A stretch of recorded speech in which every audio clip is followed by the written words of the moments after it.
Eu comecei com essa pergunta porque, assim, no meu achismo, a história de Jesus é uma das histórias mais, digamos, procuradas, né? Todo mundo quer saber de fato o que aconteceu.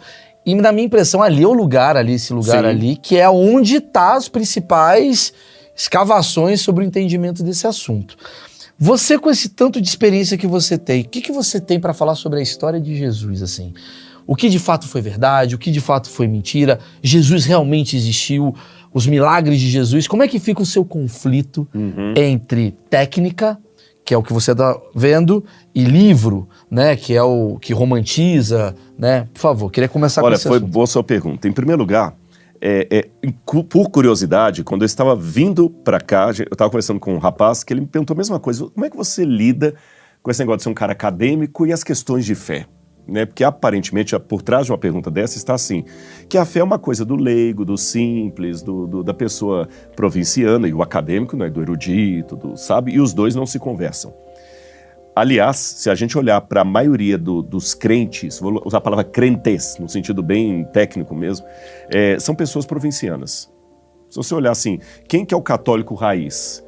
É aquela senhora beata lá do interior, lá do Ceará, lá do Padre Romão Batista, que está lá rezando, ou é o assembleiana, aquela senhora da Assembleia de Deus com o cabelo do coque, é aquele crente que está na praça gritando com a Bíblia ali e tal, e alguns são até propensos a acreditar em teoria da conspiração e coisas assim. E o que seria o mundo acadêmico? Então, o mundo acadêmico são os camaradas que falam bem o português, que tem um raciocínio lógico, usam terno, ou mesmo hoje nem usam tanto mais terno, não. Isso já passou um pouco, mas são aquelas pessoas assim, claras, de mente clara, livres pensadores.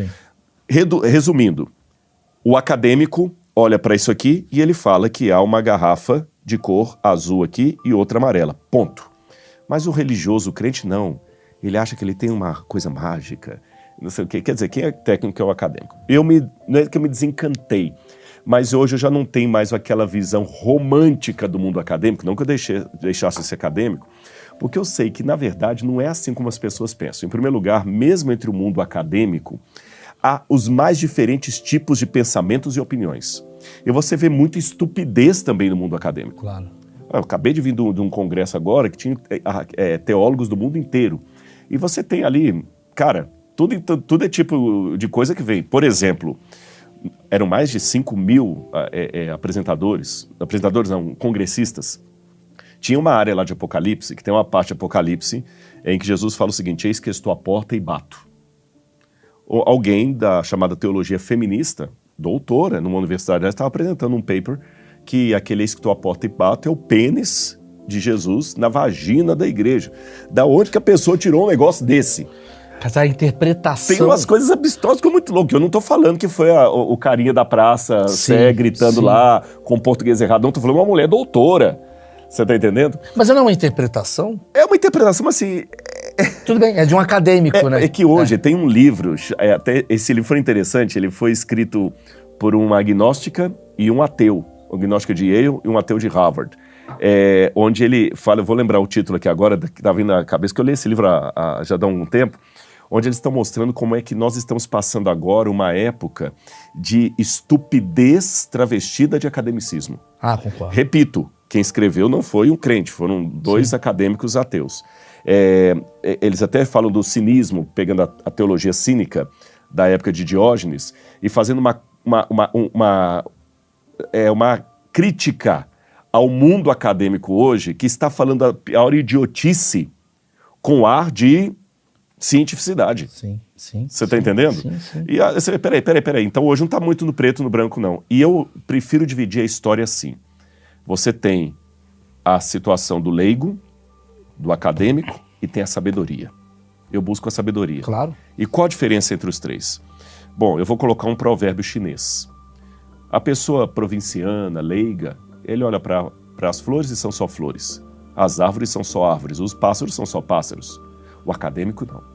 Ele olha para as flores, elas não são flores. Ele dá o nome técnico dela, a constituição, as árvores. E o sábio? Ele olha para tudo isso e elas voltam a ser flores, voltam a ser... Porque você vê que no mundo acadêmico, olha, são as piores patologias hoje estão entre pessoas com diploma de doutorado. são os caras mal resolvidos, o cara que você vai ver, ele já tá, sem querer julgar ninguém, o cara tá na 15ª relação dele, porque ele não dá certo com nenhuma, o filho não conversa com ele, quer dizer, o cara é um erudito, sabe tudo sobre a unha encravada do pé de Aristóteles, mas o cara não sabe nem como manter a relação. Que curioso você social está me dele. trazendo aqui, porque o achismo em geral iria me trazer uma visão que é um cara que ele é teólogo, né? Um cara que é técnico, estuda a igreja, no caso, tal, e ao mesmo tempo ele é um arqueólogo, a tendência é ele diminuir a fé. Aham. E para você ela aumentou.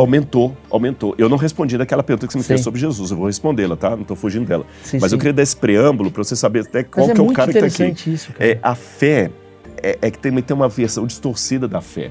A gente encontra tanta sabedoria em pessoas simples e tanta estupidez em gente com doutorado, Sim. que hoje eu já não gosto de medir.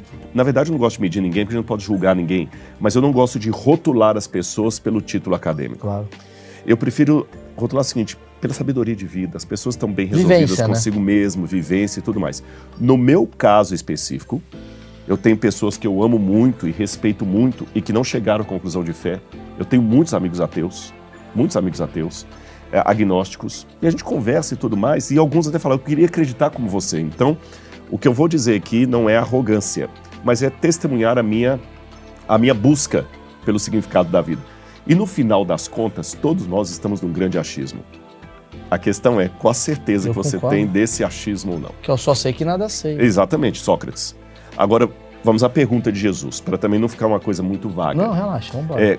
Você falou assim, as evidências de Jesus. Hoje eu tenho, pena que por eu não ter vindo de casa, eu não trouxe um livro para você que eu prometo que vou mandar. Por favor. O Ceticismo da Fé, que eu escrevi. O título até já, o Ceticismo da Fé. Muito forte. Eu tenho mais provas históricas e arqueológicas hoje sobre a existência de Jesus de Nazaré do que sobre Alexandre o Grande, Pitágoras. Já que eu falei Pitágoras, vou até pontuar aqui. É interessante que, por muito tempo, foi colocado que Pitágoras seria justamente o grande homem a ser buscado. Muitos céticos, sabe, colocavam, a gente tem que preocupar com Pitágoras e não com Jesus. Sim. Só que, tá bom, Pitágoras. O que Pitágoras deixou de legado? Alguns fragmentos dele, tá certo? E questões de matemática que Umas atrapalhou. nota vermelha no meu boletim. Nota vermelha. Nota vermelha no seu boletim e que você xingou a mãe do cara errado. Ah, é? Porque a gente nem sabe se o teorema de Pitágoras é dele. Ah lá, pegando fama aí. Peraí, Pitágoras então é uma fake news. Mas por uma certeza, você xingou a mãe do cara errado. A vida toda você xingou Quer a mãe dizer, do cara eu errado. não aprendi, nunca vi pra que usa, e ainda eu xinguei o cara errado. Xingou o cara errado, porque o chamado teorema de Pitágoras já era usado pelos egípcios. Lá Antes em mesmo de Pitágoras. Imhotep. Eu tô falando de 2100 a.C., Imhotep. Tá certo? Roubou a ideia de outro. Hã? O cara roubou a ideia do Roubou a ideia. Então, Pitágoras, se ele existiu, ele foi apenas um mestre místico que acreditava em transmigração de almas, sabe? E criou-se todo um legado sobre... Tô querendo lembrar que até o autor do livro Porque Eu Não Sou um Cristão, dá uma googada aí, por favor, é o Why Not a Christian, ou Porque Eu Não Sou um Cristão. Nossa, daqui a pouco eu vou lembrar. Vou pegar aqui. O Pitágoras, eu não tenho nenhuma prova arqueológica dele. Os fragmentos que tem dos famosos ensinos dele são fragmentos datados de centenas de séculos depois da suposta existência dele. Tá certo? E a gente não sabe nada versus nada do ponto de vista arqueológico ou historiográfico que comprove o Pitágoras. Já Jesus... Jesus não. Mas acho que tenho Jesus é inevitável. Acho que todo mundo sabe da existência. A questão... Hoje. Santo Sudário, tem várias questões que... Se fosse um tempo atrás, ninguém saberia também. Ah, é? O que foi a chave, assim? O que foi que você fala assim, Bom, cara, isso foi o que determinou a existência? Provou. Provou, né? Provou, exatamente. Vamos pegar primeiro, então, o que eu poderia dizer da evidência histórica de Jesus. Em primeiro lugar, tem uma técnica que a gente usa para estudar documentos antigos. Você entendeu? Eu achei muito legal, que eu vou ao banheiro de vocês, tem uma frase salomônica lá, né? use o banheiro como se fosse cometer um crime, não deixe vestígios. É isso aí. Achei legal demais, mas pô, vamos copiar isso aqui. Então, a gente tem mais ou menos um negócio desse, uma espécie de CSI, que você usa com documentos antigos. Para eu saber se a pessoa que escreveu aquele documento estava escrevendo uma história real, uma história fictícia, algo que ele acreditava que era verdadeiro. Nossa. Ou se era uma propaganda, por exemplo. Putz, é verdade. São técnicas muito sérias que são usadas. Vou ter que te interromper pra falar um negócio, porque assim, nos tempos de hoje, a gente tá deixando vestígios pra caramba. Né? Isso daqui é um vestígio, né? Isso daqui é um livro, né? Do futuro. O outro, o cara no TikTok, são várias coisas. Mas no passado, pra você descobrir esse vestígio, quer dizer, é muito estranho que a gente valorize, né? Estranho não, mas a gente... Pitágoras. Todo mundo fala do teorema de Pitágoras, mas ninguém vai a fundo entender se o patrão de fato existiu. Exatamente. Isso, a descoberta dessas coisas que me torna cético quanto ao ceticismo. Maravilhoso. Percebeu? Então vamos pegar Jesus. Já falei das técnicas que são usadas. Sim. Então, por exemplo, quando a gente compara os evangelhos com as biografias escritas dos imperadores romanos, você vê elementos claros que demonstram que as biografias romanas, que a vida dos 12 Césares, por exemplo, e outras coisas mais, você vê que há ali duas facetas. Propaganda para enaltecer o cara ou para detonar com o cara. Você está entendendo? A maioria eram propagandas encomendadas pelos próprios imperadores. É como uma biografia encomendada, que o cara aí quer... olha, escreve uma biografia sobre o Obama, aí contrata um jornalista, o cara bota lá, e tem aquela biografia não autorizada. Que é aqui que a gente gosta.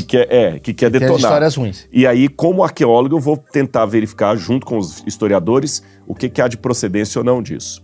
Os evangelhos quebram todas as regras de uma biografia encomendada. Vou dar exemplos para vocês. Existem escândalos demais nos evangelhos para eu acusá-los de obra encomendada para criar um personagem. Vou dar exemplo. Os evangelhos mostram Jesus tendo medo de morrer. Se você pegar o que a propaganda da época dizia, você pega Teógenes, Aristóteles, os grandes autores gregos e greco-romanos, nenhum herói poderia morrer com medo.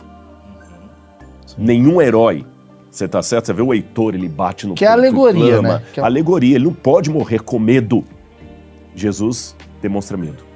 Pai, por que me deixaste? Por que me abandonaste? Afasta de mim esse cálice. É verdade. Peraí, não bate. Ele é um herói humanizado. É um herói humanizado. E hoje você pode falar de herói humanizado, porque a gente está numa nova era. Se a gente estivesse fazendo esse programa aqui nos anos 80, 90, você estaria com uma voz impostada. Boa tarde, estamos agora recebendo aqui um cigarrão aqui, tudo e tal, tudo assim editado e tudo. Não estaria descontraído, se errar, bateu, se derramar aqui, valeu. Essa informalidade de hoje não tinha nos anos 80. Então vamos pegar na época do primeiro século. Esses tipos de erro de mostrar o herói com medo não fazia sentido. Jesus conversa com mulher, pega a criança no colo, não fazia sentido porque um homem de renome não falava com mulheres em público. O próprio Sócrates, quando está ali para tomar cicuta no Fédon, quando conta a morte de Sócrates ali por envenenamento, ele manda tirar as mulheres da sala. Ele não aceitava mulheres entre ele. Você vê Jesus com Maria Madalena entre o grupo. E a própria Bíblia tem alguns momentos, pelo que eu me lembro, que eles contavam os homens e falavam fora crianças. Fora mulheres e crianças. Exatamente. Ou seja, a vida de Jesus, ela quebra todos os paradigmas de um herói criado. Sim. Criado. Então, peraí, então uma coisa estranha nisso aí. Segundo, quando você pega... o meu primeiro doutorado foi sobre o Evangelho de Lucas. Eu trabalhei o texto grego de Lucas para descobrir uma fala de Jesus ali na hora da cruz. Minha tese toda foi sobre uma questão de vírgula. 600 páginas sobre uma vírgula, mas tudo bem. Isso é doutorado. Mas a gente descobre, ao fazer o doutorado, coisas que não são o que você está buscando, mas que você vai... Porque você tem que ler tudo sobre aquele assunto ali, só pegando coisa de periferia. E sabe o que eu descobri? O Evangelho de Lucas foi uma peça jurídica, provavelmente, foi uma peça jurídica escrita para a defesa do apóstolo Paulo em Roma, dividida em duas partes, o livro de Lucas e de Atos. E toda a forma de descrever segue os critérios jurídicos de uma peça jurídica como era na legislação romana. Uma defesa? Uma defesa. Então Lucas, tanto é que teve William Ramsay foi o maior especialista em história romana da Inglaterra. E ele era cético. E ele já estava de saco cheio de ouvir pessoas defendendo Bíblia. Ele falou, quer dizer, eu vou provar que esse negócio aqui é balela. Ele pegou um sabático e viajou por toda a Ásia Menor com um objetivo. Sabático, para quem não sabe, na academia você tira...